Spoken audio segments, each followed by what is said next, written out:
Have you ever felt like everything you've worked for, everything you've sacrificed, has been ripped away from you in an instant? Have you ever given every ounce of yourself to someone, only to realize they never saw you for who you truly were, but as a tool to achieve their own dreams? What happens when the ones you love and trust the most betray you, in the most heart-wrenching way imaginable? My name is Lily, and I'm here to tell you the hardest story I've ever lived. But I know that somewhere out there someone else has lived this same pain. It's the moment when you realize that everything you've poured your soul into, your dreams, your future, and your loyalty, doesn't mean anything to the ones you thought you could trust the most. I believed in loyalty. I believed in hard work. I believed in family. I thought that if I gave everything for the family's legacy, I would be rewarded. But that was the lie I told myself. That's the lie that cost me everything. I gave my time, my youth, my happiness, and for what? For a place at a table that was never meant for me. I had worked my whole life for this. The family business, the one my father built from the ground up. I had seen him sacrifice everything. His time, his health, his peace, just to ensure our success. I stood beside him, thinking that one day it would be my turn to lead. I thought if I worked harder than anyone else, if I proved my loyalty, then my place in the business was guaranteed. But that was the illusion I'd been living. And that illusion shattered the night everything changed. I remember walking into the family meeting that night. I was ready to take charge, ready to step up, ready to prove that everything I had worked for, everything I had sacrificed was worth it. But the moment I stepped into that room, my world collapsed. It's time for Ethan to take over now. Ethan, my brother. The one who barely lifted a finger to help.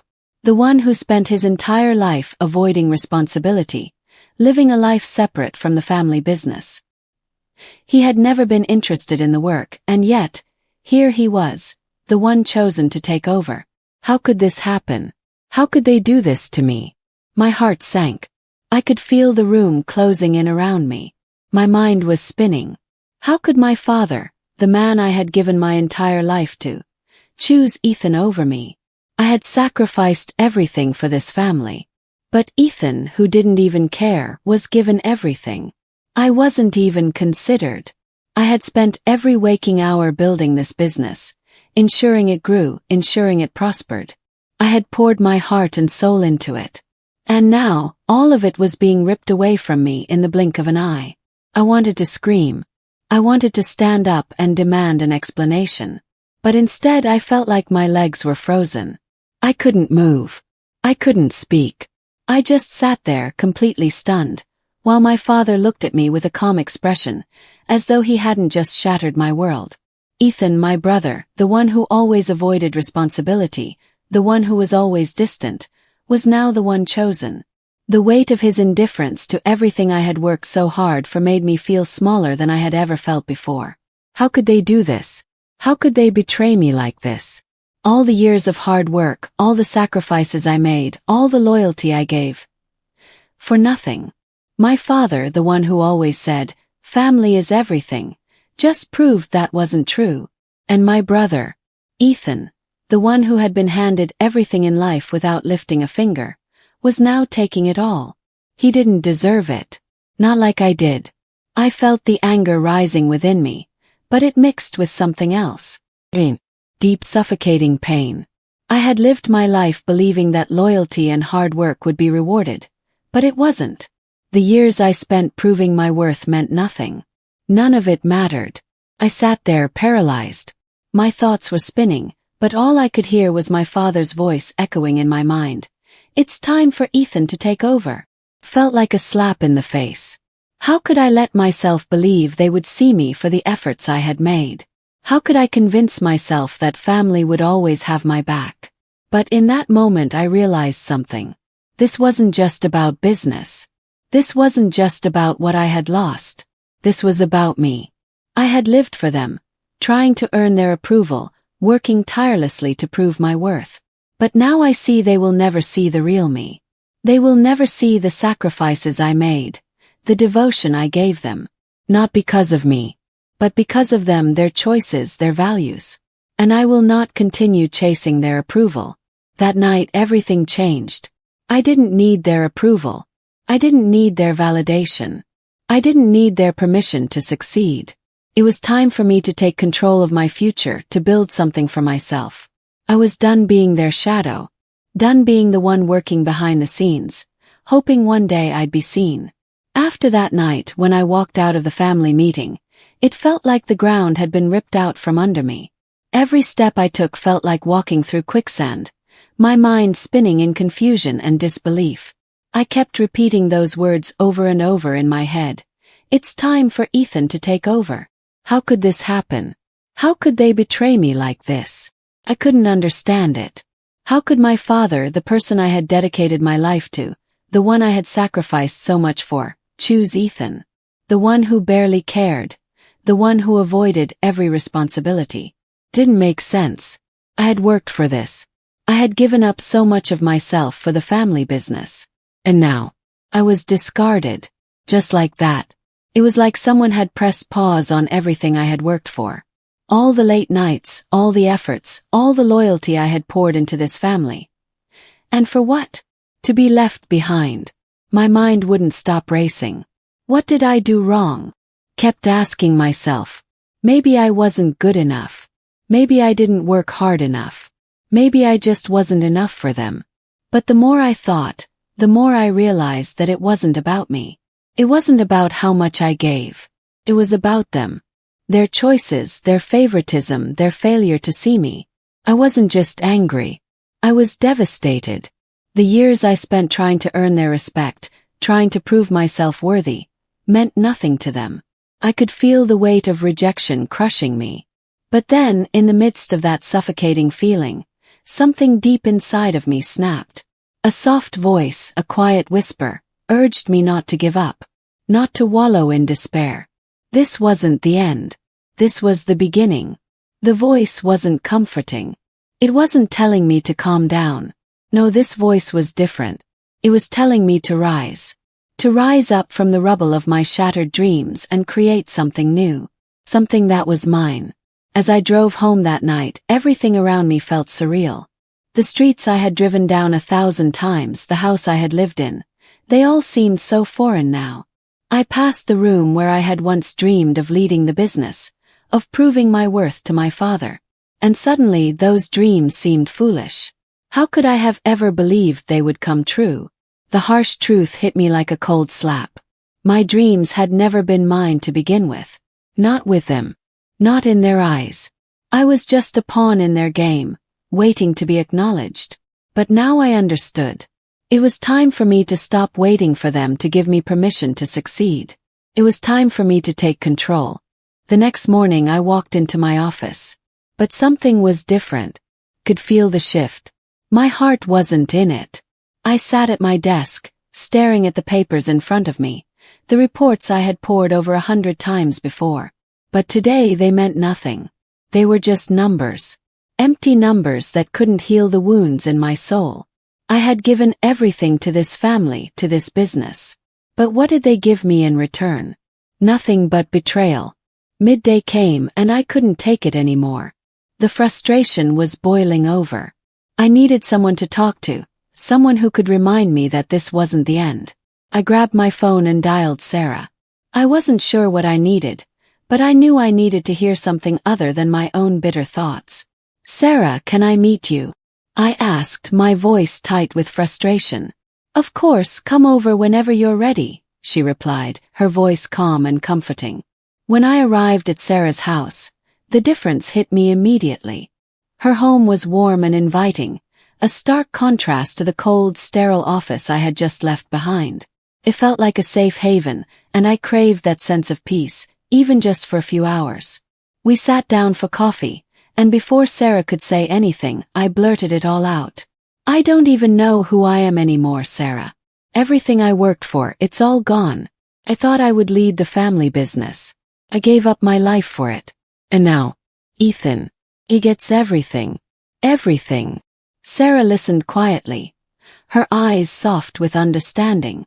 When I stopped, she spoke in a calm, reassuring voice. "Lily, I know this is so hard for you. But you need to stop seeing this as a failure. You've built something incredible. I've watched you work tirelessly. You don't need their approval. You've got everything you need to succeed on your own." Her words hit me harder than I expected. I'd heard similar things before from other people, but hearing them from Sarah at this moment, everything shifted. I realized something powerful.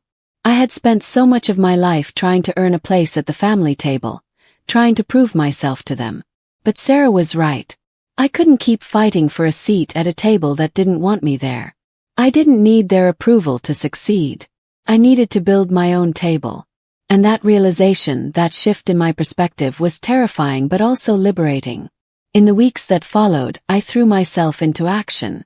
I started reaching out to mentors, business owners, anyone who would give me a chance. It wasn't easy. I faced rejection after rejection. Some people looked at me like I was just another person trying to ride on my father's name. But with every rejection, I grew stronger. With every door that slammed in my face, my determination burned brighter. I started taking business courses, networking, and exploring new opportunities. I wasn't just sitting around anymore. I was actively building my future. It wasn't going to be easy, but nothing worth having ever is. But even with all the progress I was making, the pain of the betrayal still lingered. Every time I passed a family photo, I felt the sting. Every time I heard about Ethan taking over, it felt like a knife twisting deeper into my chest. The wounds were still fresh, but I was determined to heal them. Had to. And soon the first real offer came through. A partnership with a growing startup. It wasn't much, but it was enough to reignite the fire inside me. This was my chance, and I wasn't going to waste it.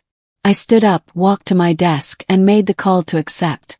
That moment marked the true beginning of my journey. Not the journey my father had envisioned for me, or the one Ethan would inherit, but my own journey, my path, my future. I thought that, after the night everything fell apart, I would feel lost forever. But as the days went by, something changed inside of me. I realized that I couldn't wait around for a savior anymore. I had to be my own hero. And so, I set my sights on building something for myself, something that was mine, something that no one could take away. The road wasn't easy. It wasn't meant to be. I knew the first step was to find clarity amidst the chaos. But when I looked at my life, all I saw was a mess of confusion. I wasn't sure where to begin or how to heal the pain of betrayal that still gnawed at my insides. But there was something deeper than pain pushing me forward. A new sense of purpose, a quiet, unwavering determination. The first few weeks were a blur. I threw myself into learning everything I could about entrepreneurship. I signed up for online courses, attended networking events, and sought out mentors who would help me navigate this unfamiliar world. I was terrified. I felt like an imposter, constantly questioning whether I was good enough to make it on my own. Every day, I had to fight the voice inside my head that told me I wasn't enough. But then came the moments of victory. The small wins. The days when I successfully pitched my ideas to people who actually listened. The connections I made with people who saw me for who I was, not the last name I carried. Slowly, I began to build something. Foundation. Business. It wasn't big at first, but it was mine. The constant rejection was crushing. I could feel my past haunting me at every turn. Every time I faced rejection, it felt like my family's betrayal all over again. But I kept going. I had no choice. This was my chance, and I was going to take it. Even when the weight of my past felt too much to bear, I remembered why I was doing this. For me. I began to see the light at the end of the tunnel. Slowly, the pieces started falling into place. I met with investors who believed in my vision, and for the first time in years I felt hopeful again. But no matter how much I achieved, the ache of betrayal never fully left. It was there, lurking in the background, every time I passed a family photo or heard about Ethan taking over. The wound was still fresh, and it stung every time. I felt the frustration building. I was building my future, brick by brick, yet the pain of the past wouldn't release its hold on me. The wounds were deep, and they were slow to heal. But I kept pushing forward. I couldn't afford to stop. The future I was building was so much more important than the past that had broken me. Then came the breakthrough.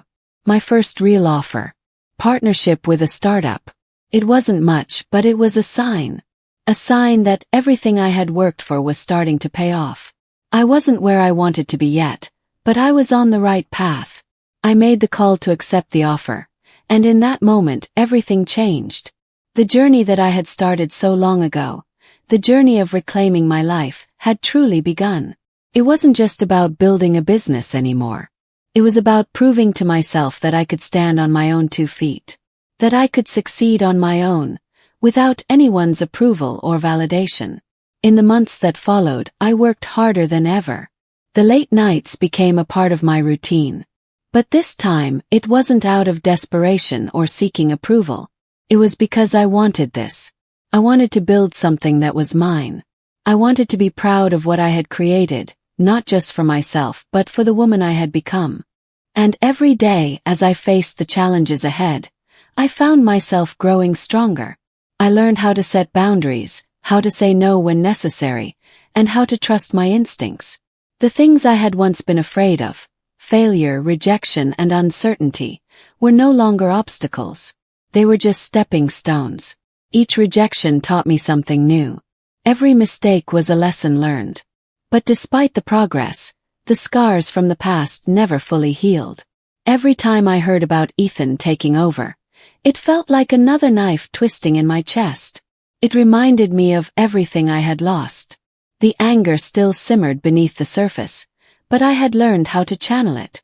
It became my fuel, the driving force behind every step I took. And then one day everything clicked. I landed my first real partnership, a deal that would take my business to the next level. I stood there, staring at the contract in front of me, knowing that this was the moment I had been waiting for. It wasn't just a business deal. It was a symbol that I had done it. I had built something from scratch, something real, and I didn't need anyone's approval to do it. That night everything changed. I realized I had been waiting for their approval for far too long. I had been waiting for the family that had betrayed me to tell me I was enough, but no more. I had been chasing after validation that would never come. It was time to stop being their shadow and start building my own future for me. I looked into the mirror that night, truly looking at myself for the first time. The woman staring back at me wasn't the one who had been working tirelessly behind the scenes, desperately trying to earn the approval of a family who didn't understand her. This woman, the one I saw now, was stronger. She had endured. She had sacrificed, and now she was ready to live for herself. I am done, I whispered to myself. I am no longer going to be the family's punching bag. I don't need their approval. I will build my future. It wasn't easy to say those words out loud. It was terrifying. It meant taking full responsibility for my future, with no guarantees, no safety net. But as the words left my lips, I felt a weight lifting from my shoulders. I had spent so many years wondering what I had done wrong, trying to prove myself to people who would never truly see me. But now I knew the truth. I was the one who had to choose my path, and no one else could do that for me. The next morning, I woke up with a sense of clarity I hadn't felt in years. I wasn't going to let my family define me anymore. I wasn't going to sit back and wait for their approval. I had my own dreams, my own vision. And now I was going to pursue them no matter what. I started taking action one step at a time. I reached out to mentors who could guide me, people who understood what it was like to build something from nothing. I enrolled in business courses not to prove anything to anyone, but to equip myself with the tools I needed. Every course I completed, every piece of knowledge I gained, felt like a small victory. But it wasn't just about business skills. It was about personal growth. I started to see myself as a leader, not just someone following orders or working behind the scenes. I was learning how to trust my instincts, how to make decisions based on what was best for me, not what others expected of me. There were days when I doubted myself, days when I wondered if I was truly cut out for this. The weight of my family's betrayal still hung over me. But in those moments, I reminded myself of the journey I had already been on. I had survived so much. I had endured their rejection, their betrayal, and I was still standing. I had the strength to push forward. As I continued to build my business, I could feel the shift happening within me. The more I learned, the more I grew. I was no longer the same person who had walked into that family meeting. I was stronger. I was determined. And I was no longer waiting for anyone's approval. The first real test came when I pitched my idea to a group of investors. I was terrified. The memories of being rejected by my family still haunted me, and I feared that the same thing would happen again. But I pushed through the fear, stood tall, and presented my vision. To my surprise, they saw potential. They believed in me. I walked out of that meeting with my first investment secured. It wasn't a huge amount, but it was a start. It was proof that I could build something of my own, without relying on anyone's approval or validation. It was my first real victory, and it felt incredible. But even as I celebrated this small win, I knew the journey was far from over. The road ahead would be filled with challenges, setbacks, and failures. But I was ready. I had learned how to fight for my dreams, how to take control of my future. And I was determined to keep moving forward no matter what. A year had passed since that dark night. A year filled with blood, sweat, and tears. I had rebuilt everything from scratch, and now I had succeeded. It wasn't easy, and it didn't come quickly, but it was mine. I did it on my own, without anyone's help, without anyone's approval. And that success tasted so much sweeter because of the journey I had been on. Nothing came easy. The late nights, the rejections, the failures. All of them led to this moment. I was finally standing in front of the future I had envisioned for myself. A future that wasn't tainted by betrayal. A future I had created with my own 2 hands. It wasn't perfect, but it was mine. And then they came. My family. They needed me. They wanted reconciliation. They wanted forgiveness. For the first time in a long while, they came to my office looking for me. They wanted to come back to seek my forgiveness. But when I looked into their eyes, I realized something important. I was no longer the person they thought I was. They came looking for the person I used to be, the one who would wait for their approval, the one who worked tirelessly to be seen. But I wasn't that person anymore. I stood there in front of them with a calm but unwavering presence. I didn't need them to validate me. I had already validated myself. And it was in that moment that I realized how far I had come. I wasn't asking for their forgiveness. I wasn't seeking their approval. The tables had turned, and I wasn't the victim anymore. I was the one in control of my life. I don't need your approval, I said, my voice steady and resolute. I built everything I have by myself. And I don't owe you anything. Their eyes said it all. Disbelief. The realization that I had moved on, that I no longer needed them to define my worth, was written all over their faces.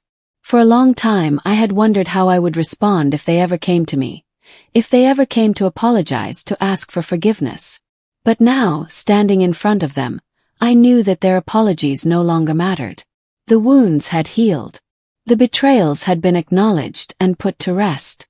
I had built something far stronger than their false promises. My own identity, my own self-worth. Ethan's face was hard to read, but I could see a flicker of something there. Guilt. Regret. Maybe. But I didn't care anymore. I wasn't the same person who had craved his approval, who had believed his success was mine to share. That version of me no longer existed. I could see it in their eyes. They had expected me to be broken, to still be clinging to the remnants of the family they had torn apart. But instead, they saw a woman who had rebuilt herself, who no longer needed their validation. I wasn't asking for their forgiveness because, in truth, they had nothing left to give me. The only forgiveness I needed was for myself. To forgive myself for staying in their shadow for so long, for letting their betrayal define me for so long. They had come into my office, expecting to find the woman they once knew, the one they could control, the one who lived for their approval. But they didn't find her. Instead, they found someone who had moved on, someone who had thrived despite their betrayal. And I saw the shift in them. They realized they couldn't break me anymore. The realization hit them like a ton of bricks. The person they thought I was, the one who would always seek their approval, was gone. And in that moment I knew something crucial. I had won. Not in the way I had originally imagined, not in the way they had thought, but in the only way that truly mattered. I had won by becoming the person I was always meant to be. They stood there, unsure of what to say next. But I didn't need them to say anything. They couldn't give me what I needed, because I had already given it to myself. "I've moved on," I said softly, but with all the finality in the world. "And you should too." The silence that followed was thick, suffocating. They were waiting for me to break, to show some sign of weakness. But I didn't. The woman they thought would crumble under their disappointment was no longer there. The woman standing in front of them now was someone who had survived their betrayal and come out stronger. And just like that, I felt the last remnants of my attachment to them fade away. No more yearning. No more regret. I had built my own life, and it was mine to own. The family I had once fought so hard for had no place in my future anymore. As they left, I stood in the silence of my office, my heart heavy but free. I didn't need them anymore. The journey I had taken had transformed me, and now, for the first time in my life, I was free to live for myself. After the family confrontation, the storm inside me finally began to calm. The pain of betrayal was still there, but it no longer had the power to consume me. I had taken control not just of my future but of my own identity. And as time passed, I realized something even more important. This was no longer just about business or success. It was about freedom. I didn't need them to tell me I was worthy. I knew it already. I had built a life I was proud of, and I did it without their help, without their approval. For the first time, I felt completely at peace with who I was and where I was headed. The weight of their judgment and expectations had lifted, and I was free to be the person I was always meant to be. My business was thriving, growing in ways I had only dreamed of before. But more than the success, more than the profits or the recognition, it was the sense of peace that I had gained that meant the most. I wasn't angry anymore. I wasn't bitter. The weight of the betrayal had lifted from my shoulders. The sense of loss had dissolved into something much more powerful. Self-respect. For years, I had chased a dream that wasn't mine to begin with. I had worked tirelessly, sacrificed my own happiness, and believed that my worth depended on my family's approval. But the hardest lesson I had to learn was that their love, their validation, wasn't what I needed. What I needed was to believe in myself. Now I had my own success, my own path. And for the first time in my life I was content. I had taken back control, rebuilt my life, and had no intention of ever returning to the past. I wasn't going to let anyone else define me anymore. I had learned to trust in myself. And here's what I want you to know. No matter what life throws at you, no matter how many people try to tear you down, you are enough. Your worth is not defined by anyone else's opinion of you. Not your family. Not your friends. Not anyone. If I can survive the worst betrayal of my life and come out stronger, so can you. Your strength is greater than you realize. You have the power to rebuild your life, no matter how shattered it seems. Don't let anyone dictate your future. You have the ability to create your own destiny. Trust yourself and trust the process. Don't wait for someone else to validate you. Validate yourself and the world will follow. I stand here today, stronger and more determined than I've ever been. The journey that once seemed impossible, that was filled with pain and betrayal, has now led me to a place of peace and self-respect. It wasn't just about surviving the storm. It was about learning to thrive in the aftermath. Have you ever faced a betrayal like this? Have you ever had to rebuild yourself from the ground up? I want to hear your story. Share it in the comments below. And if this video inspired you, please like, share, and subscribe for more motivational content that empowers you to take control of your life and your future.